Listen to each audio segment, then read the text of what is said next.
I've always believed that beauty grows best in silence. While the world was still stretching into its day, I'd be by my bedroom window, knees pulled to my chest, a pencil in hand, and the soft scent of jasmine drifting in from the garden. That little sketchbook of mine, the one with the torn cover and coffee stains, held every version of the life I dreamed of. Bouquets bursting with soul, petals scribbled with hope, roots tangled in rebellion. I never wanted much. Just a tiny flower shop with sunlit shelves and people who understood that flowers can speak when words fail. But in my house, dreams like mine were weeds. My father, sharp, immovable, always in control, had his mind set long before I even knew what mine was made of. Medicine, prestige, legacy. I was supposed to honor the family, whatever that meant. My mother, always one step behind him, just nodded along, never meeting my eyes. They spoke of sacrifice like it was sacred, but only when it was mine.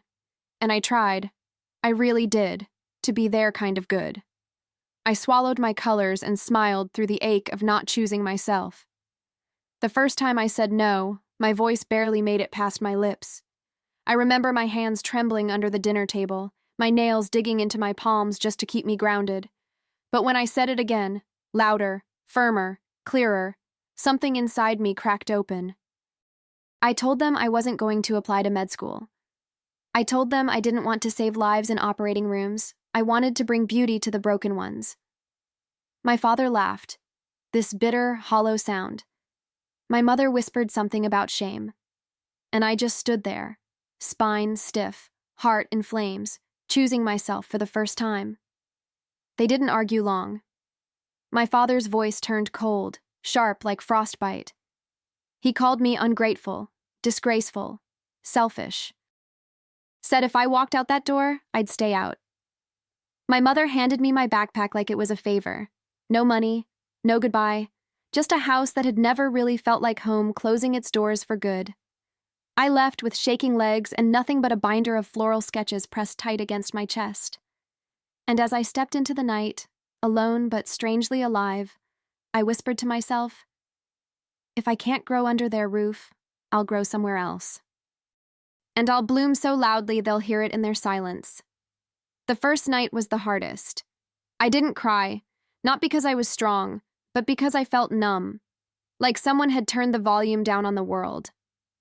I sat on a bus bench, hugging my backpack like it could protect me from the weight of everything I'd just lost. The city lights blurred as I stared straight ahead, not sure where to go, only certain I couldn't go back. My phone buzzed once. It was a message from my dad. Don't come crawling back. I stared at it for a long time before deleting it. No reply. Some silences say more than any scream could. That night, I slept in the hallway of a friend's apartment building. Not inside, just tucked between the stairs and a stack of delivery boxes, my hoodie pulled over my face to keep out the cold. My binder was under my head like a pillow. I kept thinking, this is rock bottom, this is it. But even then, somewhere deep in my chest, a little voice whispered back, no, this is planting season. It sounds poetic now, but back then, it just felt like survival. One breath at a time, one ache at a time. Still, I held on to that binder like it was my compass, because if I could see the flowers, maybe I could still find the way. Over the next few days, I wandered. I asked around at every corner store and street stall that sold anything remotely green. Most people brushed me off. Too young, too inexperienced. One guy told me I had too soft a face for real work. But then, at this tiny stall wedged between a laundromat and a pawn shop, an older woman looked at me, really looked, and said, "Can you sweep petals without crushing them?" I nodded. That's how I got my first job. No paycheck, just a few coins and leftover croissants at closing time. But I showed up every morning before sunrise, hands raw, shoes soaked in dew, learning the names of flowers like they were old friends I'd forgotten. She never asked why I was there, never offered advice, but she taught me through silence how to cradle roses without bleeding, how to wrap a bouquet so it feels like a secret being passed from one soul to another. I started sketching again on breaks, adding color to old designs, letting the pain slip into the petals. I didn't know it then, but that's when it began. The slow, quiet rebuild. Not with money, not with comfort, but with grit. And the scent of jasmine that still somehow found me, even when everything else was gone. I started collecting moments the way other people collect coins or ticket stubs, tiny flashes of proof that I was still here, still growing. The first time a stranger complimented the way I arranged daisies next to lavender. The time a child pointed at one of my sketches and said, "That flower looks like it's dancing." These weren't milestones anyone else would notice, but to me, they felt like roots taking hold. Every compliment stitched something back together in me. Every small kindness was a seed. I was no longer just surviving. I was beginning to stretch toward the light. There were days I wanted to quit. Days when my fingers were so cracked, they stung just holding a ribbon. When my body ached from standing, and hunger pressed into my ribs like a second spine. But whenever I thought about giving up, I'd pull out that binder. Page after page of color and chaos and yearning. It reminded me why I chose this. Why I left behind everything safe. My parents thought they could starve the dream out of me. They didn't realize I'd already learned how to feed myself on nothing but hope. Sometimes, late at night, I'd catch my reflection in a dark shop window, hair messy, cheeks hollow, eyes full of fire. I barely recognized her, this girl who dared to say no and meant it. But I liked her. She wasn't soft the way they said. She was steel wrapped in petals. Quiet, yes, but no longer afraid. And I'd tell myself, this isn't the end. This is just the soil. Because somewhere in the distance, far from their house, their rules, their silence, something was waiting to bloom. And whether they ever saw it or not didn't matter anymore. The stall smelled like damp cardboard and crushed stems, but to me, it was heaven. I was finally touching the dream. Not the glossy version I'd imagined as a girl, but the raw, messy, back-breaking kind. I swept, I pruned, I carried buckets twice my weight. I learned how thorns teach you to handle beauty with care. I still didn't have a bed of my own, just a space on the floor in a crowded apartment I shared with two girls I barely knew. But I didn't complain. My rent was cheap, and the window let in just enough light to sketch by. I worked at that stall during the day, then picked up shifts cleaning a bakery at night. My body ran on caffeine and willpower, and when both ran out, I'd bury my face in a bunch of fresh marigolds and pretend I was somewhere else. Sometimes I skipped dinner to save money. Sometimes I watered the flowers while my stomach growled and thought, at least one of us is getting fed. But even in all that exhaustion, there was this quiet spark that never died. Because for the first time, the work I was doing was mine. Not for grades, not for approval, just for me. Eventually, I started bringing my own arrangements to the market on Sundays. I'd wake before sunrise, fingers stiff, eyes heavy, and set up a crate with hand-tied bouquets wrapped in old newspaper. I didn't have fancy labels or social media followers, just emotion. I poured everything into those flowers: grief, pride, hope, defiance. People noticed. A young man once bought a bouquet for his mother and said, "It looks like how she laughs." A woman burst into tears when she saw one of my arrangements and whispered, "This feels like my childhood." That's when I knew I wasn't just selling flowers. I was telling stories. And slowly, the stories began to sell. Word started to spread. Not fast, not loud, but steady, like vines finding their way up a wall. People would come back, not just for the flowers, but to talk. To tell me about a breakup, or a baby, or a mother they missed. I listened. I always listened. Then I'd build something for them. Something that could say what they couldn't. That's when I realized flowers weren't decoration. They were language, emotion, memory. And the more I leaned into that truth, the more people leaned into me. I didn't have much, but I had something they felt. One morning, I noticed a woman watching me from across the street. Gray coat, silver hair, eyes like she already knew the ending. She came back the next day, and the next. Then one afternoon, she walked straight up to my crate, picked up a bouquet I'd wrapped in a scrap of sheet music, and said, "You don't just arrange flowers and you compose them." I didn't know what to say, so I laughed, awkward and surprised. She smiled and added, Have you ever thought about opening a shop of your own? My chest tightened. I'd thought about it every single day, but dreaming that big still felt dangerous. Her name was Clara. Former florist, now retired, with a shop lease she wasn't using and no children to pass it on to. It's small, old, needs love, she said, but so do you. I didn't trust it at first. I'd been burned by expectations before, but Clara never pushed. She handed me the keys one day with no contract, just a whispered, "Show them what blooms in concrete." And just like that, I had 4 walls, a leaky sink, and a chance. I cried that night, right there on the cold floor, tears soaking into tile. Not because I was scared, but because I'd finally been seen. I called it Wild Roots. The name felt right. Messy, untamed, true. I painted the sign myself, brushstrokes shaky from nerves and too much coffee, but bold all the same. The shop was tiny, just one room with chipped walls and a cracked front window, but it was mine. I filled it with every scrap of who I'd become. I lined the shelves with jars and old teacups instead of vases. Each bouquet had a story, no copy-paste arrangements. No forced symmetry, just emotion wrapped in ribbon. People walked in, expecting flowers, and left feeling like they'd been hugged. The first month was brutal. Slow days, cold mornings, a delivery van that broke down more than it ran. But I stayed. I made playlists to match the moods of each bouquet. I handwrote notes for people who didn't know what to say. I learned how to fix a leaking pipe with duct tape and a prayer. I didn't have ads or influencers or glossy campaigns. What I had was something harder to define, something that felt like soul. And little by little, people kept coming back. Not just to buy, but to feel something. Soon, the street started whispering about the girl who made honest flowers. I'd see couples holding my arrangements like promises, strangers passing my storefront just to breathe in the air. Someone even left a note on the door once. "Your flowers reminded me I still have a heart." That one stayed tucked in my apron for weeks. I didn't just want to survive anymore. I wanted to build a place that made others feel seen too. A soft rebellion in bloom.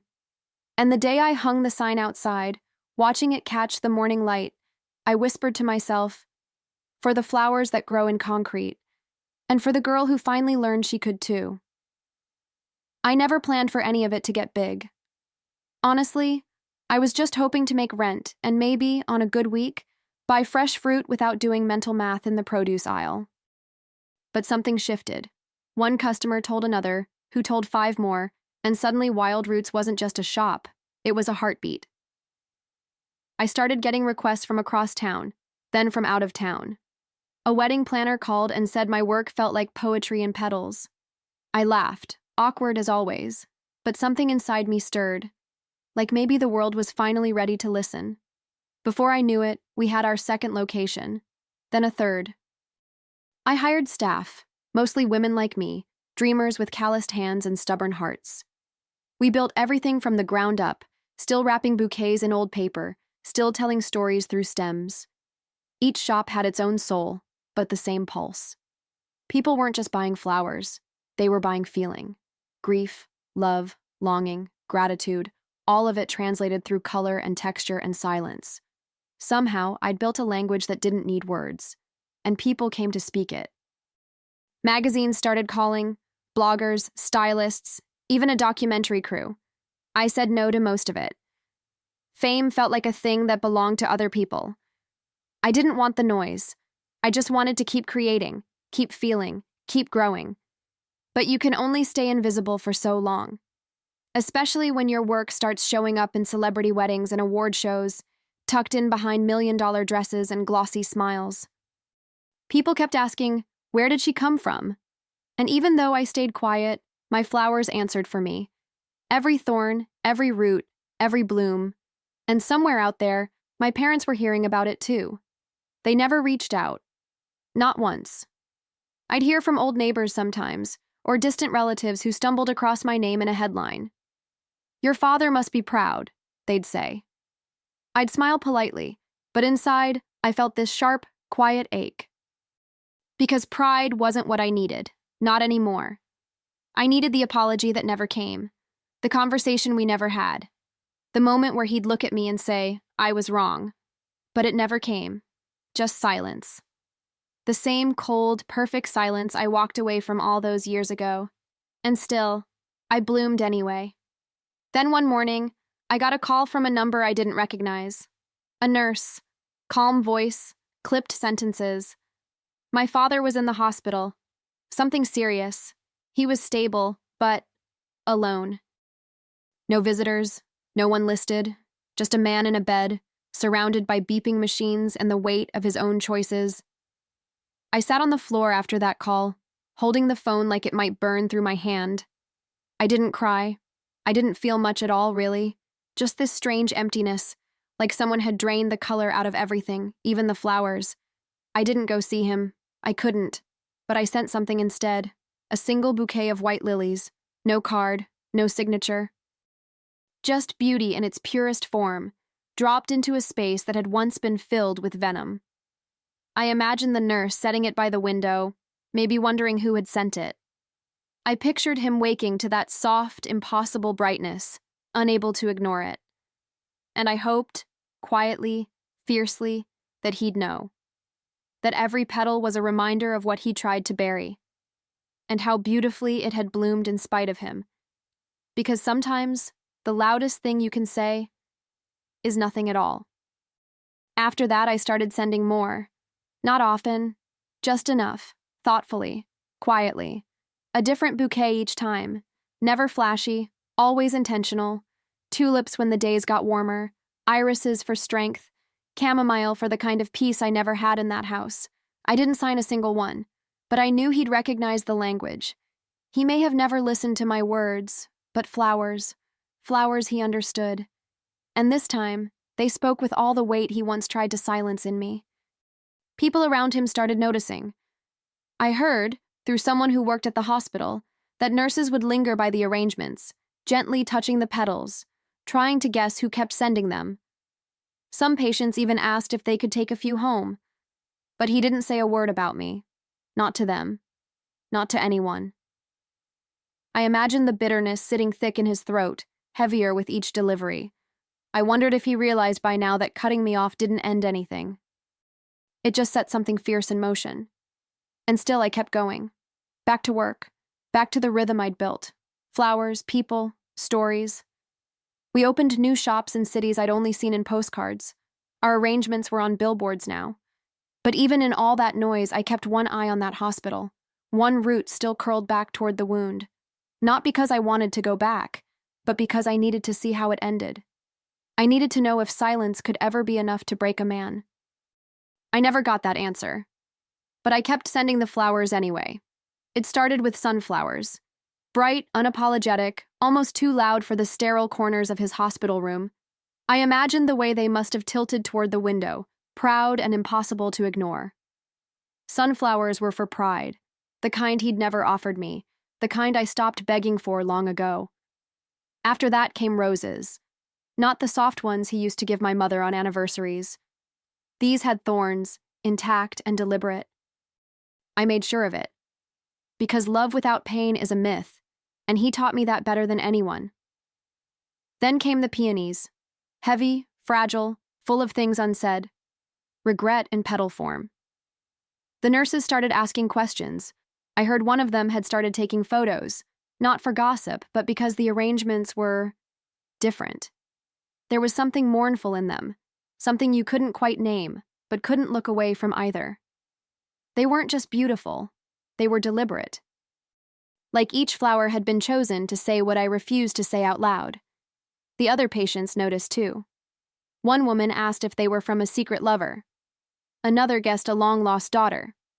He, of course, said nothing. But he didn't throw them away either. He let them stay, day after day, watching them wilt in slow motion, like tiny funerals scattered across the room. I used to cry over his silence. Now I used it as soil. And in that silence, I planted everything he tried to strip from me.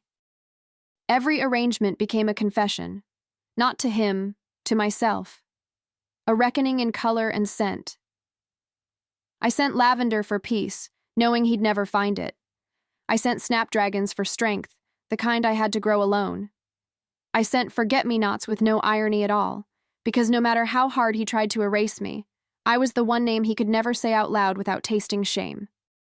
The nurses would tilt their heads and wonder about the mystery sender, asking him gently, teasingly, "She must love you very much." He'd just grunt, clench his jaw, look away. But one day, a new nurse, younger, sharper, too curious for her own good, smiled and asked him directly, "Who keeps sending you these beautiful flowers?" And with a bitterness so thick it could rot the stems, he answered, "My biggest mistake." That story made its way back to me, of course. Small world, whisper networks. I felt something tighten in my chest when I heard it. Not pain, not joy, just a strange, heavy satisfaction. He knew. He knew exactly what this was. And still, he kept breathing it in. He tried to reach out after that.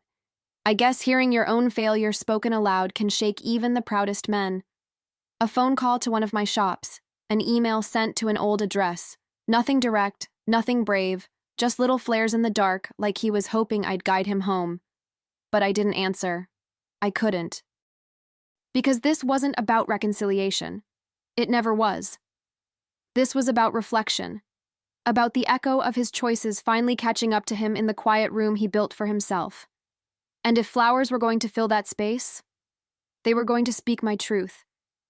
I started writing again, not in a journal, not in a letter, but on the little white cards that came with each bouquet. No names, just sentences wrapped in petals. You taught me how to survive rejection. Pain grows roots too. You raised me to be someone you could be proud of, but I became someone you'll never deserve to know. I chose every word like I chose every bloom, with precision, with memory, with the weight of every bruise he never apologized for. And still, I signed nothing, because some messages don't need a sender. They just need to be heard.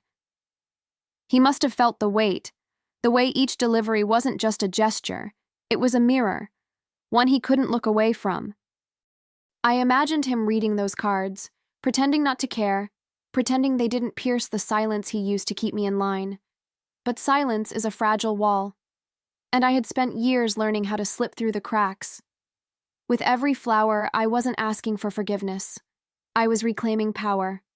Every arrangement was a boundary, a memory, a soft, fragrant revolt. I wondered if he ever told my mother. If he read her the cards, or shoved them in a drawer, or burned them when no one was looking. I wondered if he felt anything close to what I felt the day he locked the door behind me. Probably not. Men like him rarely do. But now the distance wasn't mine to carry. It was his. And every time the nurse placed another bouquet by his bed, it grew a little heavier. Because this wasn't just revenge, it was legacy. And I was done blooming quietly. He died surrounded by beauty. Ironic, really. For a man who once called my flowers a waste of time, he took his last breath in a room blooming with them. Lilies at the window, irises by the door, snapdragons wilting on the side table. The nurses said the room felt peaceful, like a sanctuary. But I knew better. Peace isn't just about quiet. It's about closure. And he never earned his. He passed with petals in every corner, but not a single soul to hold his hand. I hadn't sent a bouquet that day. He didn't get a final mercy. At the funeral, I didn't show up. Not physically, at least. I sent one last arrangement. Dead branches, wilted roses, and in the center, one lone magnolia, white and full and unapologetically alive. It was the kind of bloom that doesn't ask for attention. It demands it. The card was simple.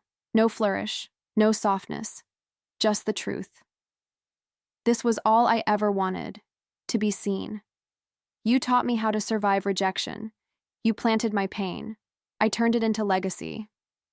That was all there was to say. That was all that needed saying. They buried him without much ceremony. A few distant relatives, a priest who'd never met him, and my mother in a coat far too thin for the weather. Someone told me she looked like she was holding more regret than grief. I didn't feel satisfaction. I didn't feel joy, just stillness. like a chapter had finally closed. Not neatly, not kindly, but completely. It wasn't revenge I'd chased. It was recognition. And somewhere in the folds of all that silence and bloom, I had finally found it. But closure isn't always the end. Sometimes it's just the space where something new can begin.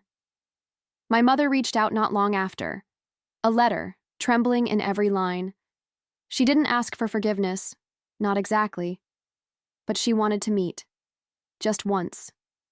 To talk, she wrote. I read the note 5 times before folding it into a drawer I hadn't opened in years. Part of me wanted to scream. Another part, smaller but louder, just felt tired.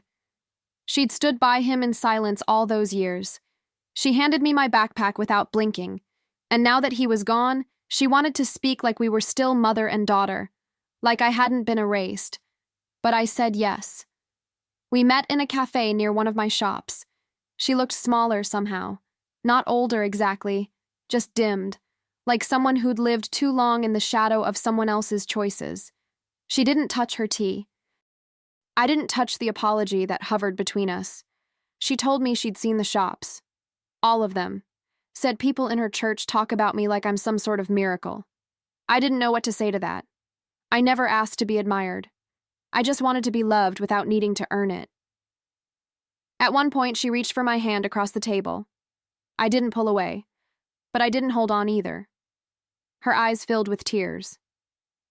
You always were brave, she said. I didn't believe it then, and I'm not sure I do now. I wasn't brave. I was just desperate. Desperate to breathe, to be, to grow. That doesn't make me a hero. It just makes me human. We sat like that for a while, not reconciled, but not strangers either. And that felt like enough. Or at least, all I had space for. Because forgiveness doesn't mean forgetting. It just means I won't carry the weight for both of us anymore. The day we opened the 100th shop, the cameras came early. Reporters, bloggers, influencers, all dressed in curated charm, asking the same questions with different smiles. How did you get here? What's your secret? I answered politely, gratefully. But inside, I was somewhere else. Standing barefoot in my childhood room, sketchbook in hand, jasmine curling through the window, I thought of that girl, the one who left with nothing but her spine and her dream. And I wished I could hold her face in my hands and say, you were never asking for too much. You were just asking the wrong people.